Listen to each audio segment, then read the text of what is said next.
Hey everybody, this is Professor Island, and today we are talking about primary sources and quoting those sources, MLA style. Here's the basic philosophy. If this were a survey class or even more a reading appreciation class, what we would do is we would sit around and we'd read a story and we'd all talk about our feelings and how we responded to it personally. However, in literary analysis, those things kind of go out the window. And in fact, what we need to do is find ways to analyze the work in a more objective way. Obviously, for each course, that means we're going to be focusing on specific literary terms or literary devices in order to do that and make sense of what we're reading. It doesn't mean there's a specific correct answer. It means there are several correct answers. But one of the things that you must do in all cases is support your answer. And to that end, we need to talk about the use of the primary source, the work itself that's under discussion, and how to quote from it effectively in order to support whatever point you're trying to make. General information, when we're talking about sources, there's primary sources and secondary sources. And in literature, when you actually are focusing on a work rather than some kind of idea, like somebody's life or something like that, the primary source is the work that is under discussion. For your class, if you're analyzing a story or you're analyzing a poem or you're analyzing a play, that work is your primary source. And you're going to use this source consistently through your paper in order to establish that what you're saying has a certain level of validity.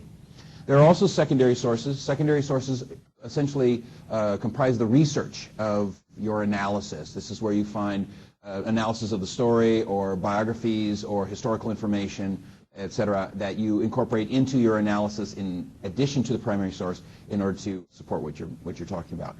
Secondary sources is a different discussion and is elsewhere on this website. Back to primary sources. In order to use the primary source, essentially, I need you to do the following things. You're going to be taking the author's actual words and directly quoting them using their exact words. You're not paraphrasing.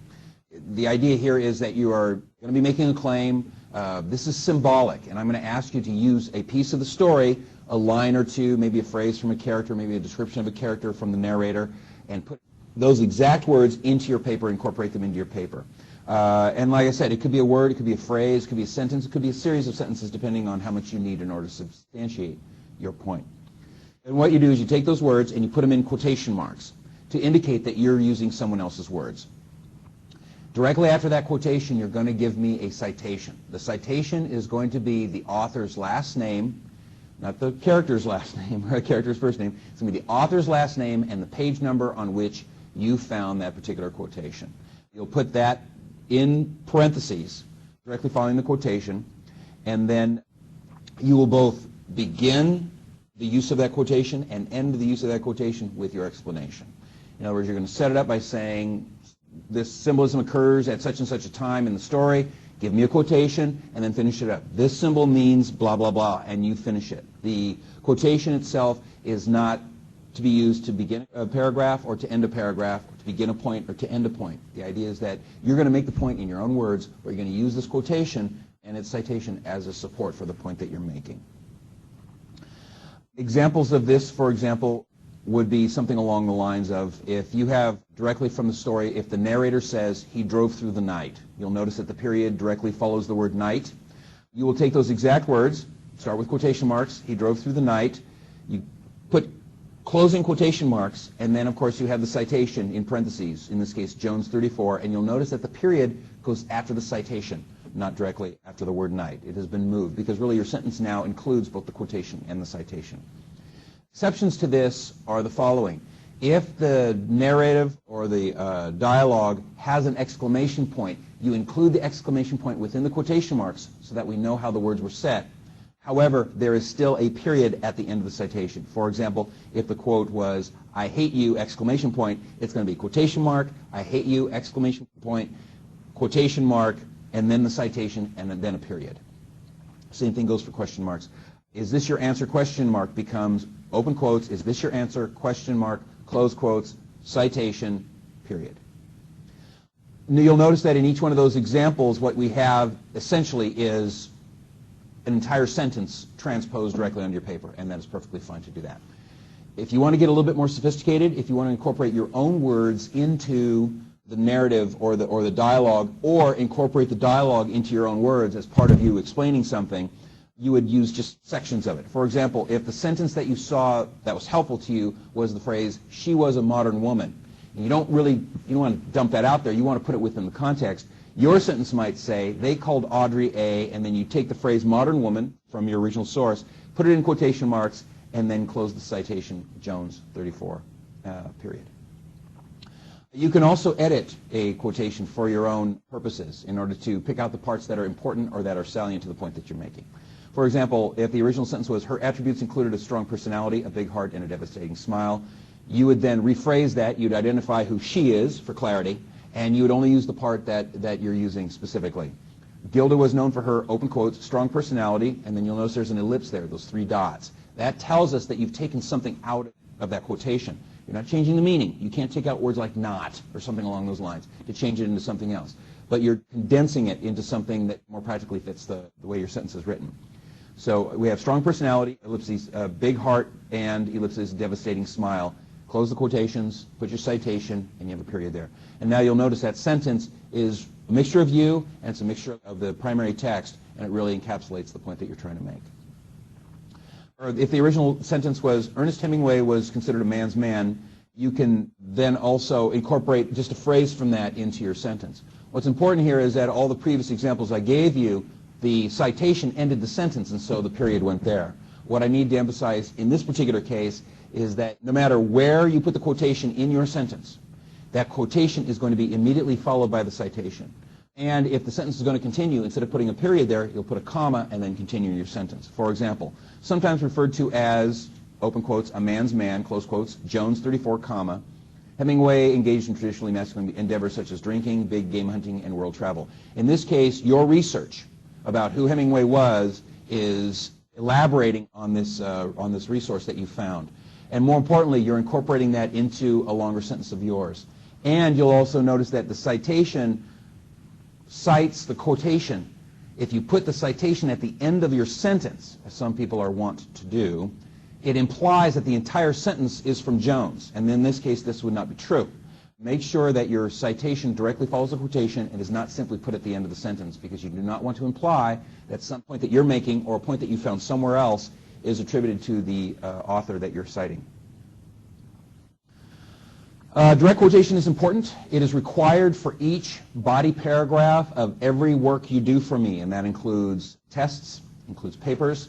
It also is something that I want to see in your message board discussion group if you're in a distance ed class, and it is something I want to see on your responses as a matter of support. The lack of quotation will affect your paper and test grade profoundly, and if you don't give me quotation on your responses, I will send it back and tell you to add something for context. One element that you might also consider in addition to the direct quote is the indirect quote. Citation of any information that is not direct quotation is called an indirect quote. Examples of such material would be paraphrases, statistics, and claims. And here's the deal. For my class, you may hear different information from other instructors, but for my class, you may use paraphrase. You may use the citation of something not quoted for these 3 things only: the paraphrase, the statistic, and the claim. I do not want you to give me a citation for simply telling me the plot, because theoretically you would give me a citation after almost every sentence in your essay, and that would be pointless and ridiculous. Instead, what you're going to do is, if you think that that author Jones makes a claim and you put it in your own words, but it's still author Jones' idea, you would say something like, "Susan Jones, in her essay on Hemingway, pointed out that many people considered him to be a misogynist." She didn't say that actual sentence. You're kind of putting it in your own words, but you would put the citation there from the Jones article where you found that, so somebody could go back and pick up on that. Likewise, when it gets to statistics, when you're talking about things like historical fact and things like that, general historical information like, Hemingway was born in 1916. Not really important, by the way. He wasn't. I'm just throwing that out there. But the point is that that's easily researchable. That's not something that you would cite. If you're making a claim, for example, that says people who go to college make 400 times more than somebody who doesn't, that's a claim that people may or may not agree with, and is based on various statistical studies that may counter each other. That's where we want a citation for that, even if you're not directly quoting from that, because you're still making a claim based on somebody's research, and you want to incorporate that and give me a citation at the end of that sentence. The third part, which gets a little muddier, is called the paraphrase. Essentially, a paraphrase is essentially rewording an author's ideas into your own words while maintaining the essential truths. Many instructors require that students cite paraphrase, but given that the vast majority of what you're researching is new information for you, theoretically you'd be citing everything from both primary text and also, obviously, later secondary texts. I want you to cite any paraphrase in which the author is making a specific claim, such as the value of something, the veracity of someone else's argument, or some kind of specific idea. In other words, if you're going to paraphrase something, what you really need to do is focus on the fact that the author is saying something that might be disputable.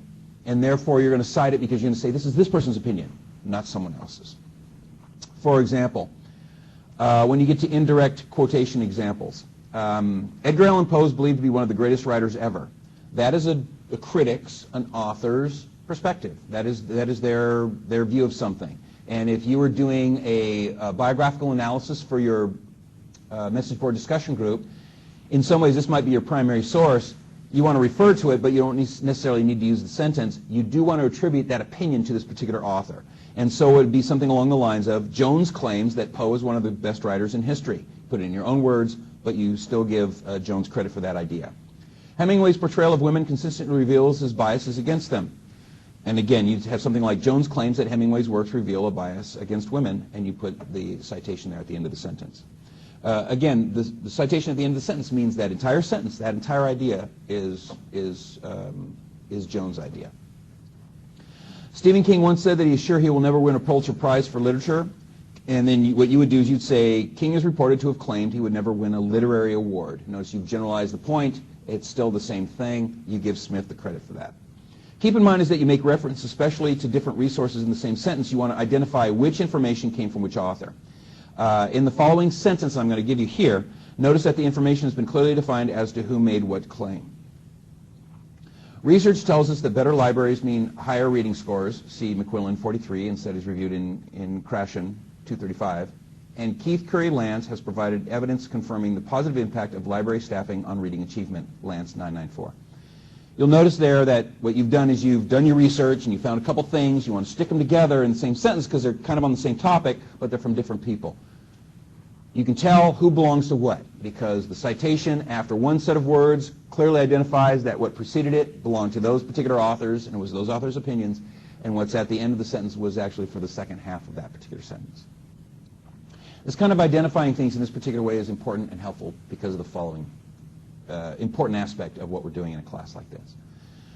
Research is not about you establishing your opinion or things like that necessarily. Instead, what it is that you are, for all intents and purposes, especially in a college setting, showing a teacher, a professor, somebody who's been through this a few times, that you know how to do research and you know how to identify what's been already said and incorporate it into an essay.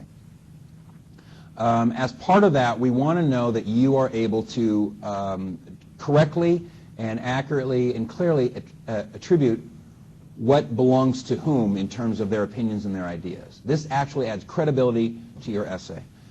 At this level, this is freshman composition 1 or freshman composition 2, we're not looking for original scholarship. We're looking to find out whether or not you as a student can find out what's already out there in order to create an essay based on established literary theory and established literary ideas and beliefs. Later on down the road, when you get into a 300, 400, 500 level class, somebody's going to ask your opinion, but that's after they know or they take for granted that you already know how to find what's out there so that you're not spouting something as an original idea when it's been published 45 times. Right? As part of that, I need you to keep this in mind as you're picking your material for this kind of analysis. The use of primary text and secondary text is designed to support something. In many cases, you're relying on those secondary texts and those primary texts to establish that point, but overall, you're not trying to come up with brand new ideas that nobody else has said. You're trying to establish that this person said this and this person said that, and that makes this story mean this. And you'll get to the personal opinion and your own original ideas later on down the college road. Most of what in fact, everything I've shown you has been based on quoting literature and literature analysis. Formatting for citation gets a little bit different when you get into different forms of literature. For example, When you're citing plays and poems and lyrics, you don't cite page numbers if the play is more than one act, and for any poetry or for lyric, which of course is just simply poetry put to music. When citing plays, cite with act and scene. Act is a Roman numeral, and the act and scene are separated by a colon. So you would have something like out, damned spot, and then you, of course, the exclamation point, because the character said that emphatically. Shakespeare, and then you have the Roman 2, which is two capital I's, followed by a colon and then a 6. That means Act 2, Scene 6. And then poetry and lyrics are cited by line number. That means if you find something online, you're going to have to figure out what the lining is and make the most of it, make the most sense of it. Wake up to find out that you are the eyes of the world. Hunter, Garcia, lines 8 through 9. And that means if you got a copy of that particular work, you'd go through, and on lines 8 and 9, you would find out that they have said that particular thing. This is important, especially when you have the same author doing two different forms of literature. For example, if you were to do an essay on Edgar Allan Poe, one of them being a story and one of them being a poem, which he did both. If you were to identify one as with line numbers and the other with page numbers, the reader would immediately know that you are doing poetry and literature, and they'd know which particular fiction, and they'd know which particular quotation goes to what. We'll get more on that later. Using a quote within a quote. We are going to be reading literature, especially in English 101 and in English 103 as well. And that means you're going to have dialogue. Dialogue is already quoted. It's how we identify when a character says something as opposed to the narrator. You're also using quotation marks to identify the use of somebody else's words. So how do we fix this? What you will keep in mind is that any time that you use someone else's words, you are going to put them in quotation marks as long as it's embedded in your paragraph. When you come across something that already has quotation marks, you're going to change those quotation marks to apostrophes. And therefore, you're going to see 3 marks. You're going to see the 2 that belong to the quotation and the 1 that belongs to the apostrophe, and that'll indicate to the reader, me, that you're citing dialogue rather, or something at least that was quoted rather than simply narrative. For example, if the original quotation was a character saying, "Look at that!" exclamation point, you'll notice it's in quotation marks. You would then use that by putting quotation mark, apostrophe, look at that, exclamation point, apostrophe, quotation mark, parentheses, Jones 34, close parentheses, period. You'll notice the parentheses are always on the, the apostrophes are always on the inside. "I need a drink," she said quietly. You'll notice in this particular case we have a mixture of dialogue and narrative. The "I need a drink" is the character speaking, and the "she said quietly" obviously is the narrative. So it's going to be open. It's going to be open quotation marks, apostrophe, "I need a drink," comma, another apostrophe, "she said quietly," quotation mark, Jones 34. In that sentence, it is very clear: A, that you're quoting it, and B, that this is dialogue. For the most part, when you're using quotation, I want you to choose carefully. I do not want you to fill up your paper with long tracts of quotation, because that's the quickest way you get to 7 pages. Your use of quotation should be at least 17 to 18%, but no more than 25%. The rest of your paper is going to be your analysis in your words, explaining what these quotations are and explaining how the literary terms apply, because that's an important aspect of your grade. The quotation is like mustard in a sandwich. It's there for emphasis, for flavor. It's important, but like mustard, it neither is on the top or on the bottom, unless you like to get your hands dirty. And it's not the point of having the sandwich. Otherwise, you just squirt mustard in your mouth. And who really wants to do that? So keep that in mind for creating your essays. Remember that you're going to always start with your own words, incorporate a quotation, and explain what it is, and therefore create that logical function. One of the problems that occurs if you have to use a long set of material from another source. If it is a conversation between 2 people, if it is an explanation by a narrator that is intrinsic to the point you're making, you may end up with a chunk of quotation that's more than 4 lines on your paper. I'm not talking about 4 sentences. I'm talking about it takes up more than 4 lines on your paper. What we do then is we use a slightly different formatting. If you have more than 4 lines of text, regardless of sentence number, you need to basically place it within your paragraph in block form. And that means you're going to have, you speaking is going to be yada, yada, yada, yada, yada. You're going to stop, and in block form, indented 5 spaces, at least on the left-hand margin. If you can battle Microsoft Words and get the right-hand margin over there too, good luck. But at least on the left-hand side, in block form, you're going to put your quotation of 4 or more lines. You're going to put a period directly at the end of that quotation, and then put the citation, and you're not going to add any quotation marks. The indentation will identify this as a quotation the same way as quotation marks would if it was embedded in your paragraph. So it's going to look something along the lines of the long quote example. This entire thing here is considered is what a paragraph would look like. You'll notice that the paragraph, of course, gets indented. Maddened Storm from Beecham's Fire on High is an excellent example of a conflicted character. Her dilemma was best described by her older sister in a conversation with her mother-in-law. And then what we have is a selection from the story in which the older sister is talking to the mother-in-law. Mrs. Moore looked at Sue and said, she was always in love, always searching for the perfect beast. Yet something inside her forced her to pick the worst possible mate, someone who, it always turned out, was exactly not what she wanted. Sue shifted and smiled uneasily. Maybe Iris's failures were a subconscious self-destruction that none of us could stop. You notice there's a period there. The quotation marks in this selection are quotations from the story. This is dialogue. The part where it says Mrs. Moore looked at Sue and stuff like Sue shifted and smiled uneasily, those are narrative. And then you'll notice it says Jones 34. There's no period after the 34 or anything, or after the citation. It's all within that thing. And then the margin goes all the way out to the regular margin, and your paragraph continues. It was that self-destruction, again referring back to the quotation, that was also exhibited when she tried to save her son's marriage, a decision that clearly shows situational irony when her attempts to fix the situation ensured that it would spiral out of control. In this case, this short paragraph has a relatively long quotation in it. It is in block form. It's clearly identified as a quotation. It also brings in a literary term, in this case, situational irony. It explains what is about to happen in the quotation and explains what it means afterwards and actually projects it into the rest of the story. This use of a long quotation can be very effective, but you notice that in this case the author has really incorporated what the long quotation is and what it means and why it's important to use the entire thing rather than just to pick 1 or 2 words or even a sentence out of that primary text.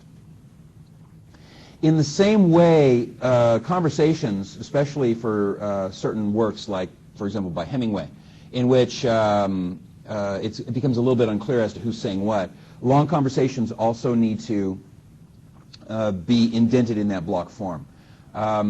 If you're reading a book, a fiction book, you will notice that every time a new character speaks, they get a new paragraph. And in fact, if characters start talking back and forth and the author doesn't even say he said, she said, it'll be a line of quotation and then a new line of quotation and a new line of quotation. And that way we know it's a new character, new character, new character. If you tried to put that within the text of your paper, it'd be a lot of quotation marks. It'd be all jumbled up next to each other. It'd be very hard to follow. So, if you have a conversation that you want to use, indent entire passages as you would a long quote. Create a new line and indent for each time the character who is speaking changes, which means the whole thing again will be in block form, 5 spaces over, and each character, as new character speaks, they get a new line. Include regular quotation format as indicated in the text, since this is a long quote format. For example, the 2 characters argue as to who is right, neither willing to see the other's perspective. And then the dialogue begins. I can't go now. The other character says, yes, you can. Then first character says, I really don't like these people. And the other character says, yes, sure you do. And then you have Jones 34. You'll notice it's very clear that there's two different people speaking back and forth, even though there's no he said, she said, Bob said, Sue said, whatever. It's very clear. And then you go back out to the regular margin and you finish up the paragraph. He clearly is not listening to her, demonstrating his lack of respect for her. Again, making sense of what the point of putting that particular passage in your paper was. For both the conversation thing and the long quote thing, those need to be used sparingly, and they need to have a clear reason. If it looks like you're just padding your paper, I'm going to put a big line through that and say, be more selective. And in fact, for all of your quotation, be selective. You want to choose the best possible example of what you're talking about. If you're going to talk about a conflict between 2 people, find a specific spot in the story where 2 people are at odds with each other in a very clear way and use that quotation in that example. If you're trying to show me an example from, for example, for you in 103, that from a feminist perspective, a character has clearly a bias against men or something along those lines, find a passage where that's strongly exhibited. And make sure that you're using this because you're trying to convince us that what you're saying has validity to it. Things to remember. For standard, not long quotation format, drop terminal punctuation of quoted piece and insert a parenthetical reference with the author's last name and page number at the end of the quotation.